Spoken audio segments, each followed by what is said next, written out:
এই পনির তরকারি আমার রেডি হয়ে গেছে। নমস্কার বন্ধুরা, আজকের আমি বাড়িতে সহজ পদ্ধতিতে কিভাবে পনিরের তরকারি রান্না করছি তারই একটি ভিডিও নিয়ে আপনাদের সামনে উপস্থিত হয়েছি। আমি আগে থেকে এই পনিরটাকে লাল লাল করে ভেজে রেখে দিয়েছি, আর আমি একটু আলু দেবো বলে তরকারিতে আলুটাকেও হালকা জালে ভেজে রেখেছি লাল লাল করে। প্রথমে কড়াইতে তেল দিয়ে দেবো, এরপর ওর মধ্যে আমি এই এলাচ দানা আর দারুচিনির কাঠ দিয়ে দেবো, তেজপাতা দিয়ে দেবো, শুকনা লঙ্কা দিয়ে দেবো, দেওয়ার পর একটু টমেটো কুচি দিয়ে দেবো ওর মধ্যে।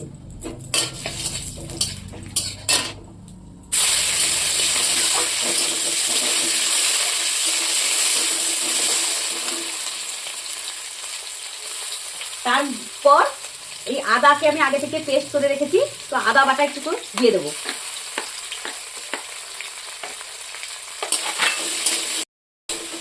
এরপর অল্প একটুখানি জল দিয়ে দেবো।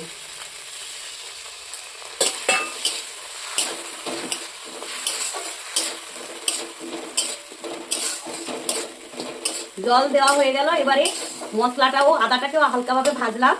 এরপর একে একে এর মধ্যে আমি একটু হলুদ গুঁড়ো দিয়ে দেবো। এর মধ্যে আমি আগে থেকে বেটে রেখেছি কাজু বাদাম, চালমগজ আর কাঁচা লঙ্কা একসঙ্গে পেস্ট করে আমি রেখেছি, তো এটাও ওর মধ্যে আমি হালকাভাবে দিয়ে দেবো।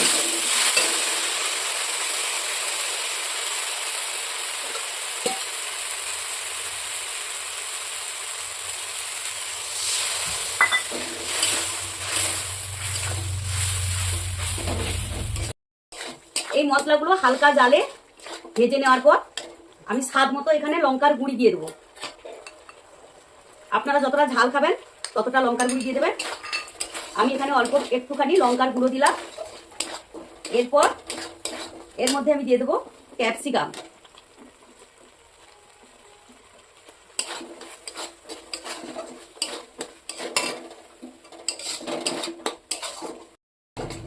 ক্যাপসিকামটা হালকা হালকা ভাবে ভাজাও হয়ে গেল মশলার সঙ্গে। এবারে আমার এখানে জিরা গুঁড়া করা ছিল, তো একটুখানি জিরা গুঁড়িও দিয়ে দেবো আমি এর মধ্যে।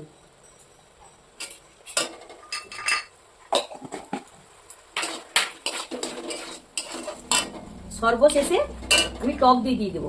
আপনারা পরিমাণ মতো টক দই দেবেন, আমি অল্প একটুখানি টক দই এর সঙ্গে যুক্ত করলাম।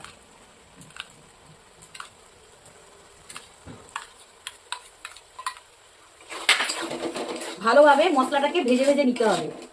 হালকা হালকা জালে সমস্ত মশলাগুলো হালকাভাবে ভাজতে হবে।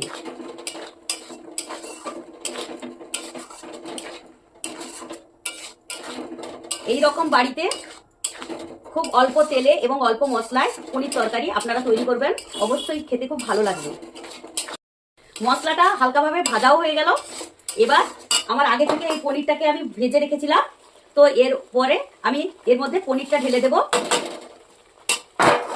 আর আলুও ভাজা ছিল আগে থেকে, আমার লাল লাল করে ভেজে রেখেছিলাম। এর মধ্যে আলুটাকেও আমি দিয়ে দেবো। আপনারা আলু যদি খেতে চান এই তরকারিটার সঙ্গে তো আলু দিতে পারেন, নাহলে না দিলেও চলবে। এরপর আমি জল দিয়ে দেবো, ভালোভাবে মিশিয়ে দিতে হবে। এরপর আমি স্বাদ মতো অল্প একটুখানি চিনি দিয়ে দেবো এর মধ্যে। আপনারা দিতে পারেন, আবার নাও দিতে পারেন। স্বাদ মতো লবণও দিয়ে দেবো। এই পনির তরকারি আমার রেডি হয়ে গেছে, তো এখন ফুটতে আছে। ভালো করে ফুটে যাক আর এই ক্যাপসিকামগুলো ভালোভাবে সেদ্ধ হয়ে যাক। আমার পনিরের তরকারি পুরো রেডি হয়ে গেছে। তো আমার ভিডিও যদি আপনাদের ভালো লেগে থাকে তাহলে একটা লাইক, একটা কমেন্ট এবং একটি শেয়ার করে আমার পাশে থাকবেন।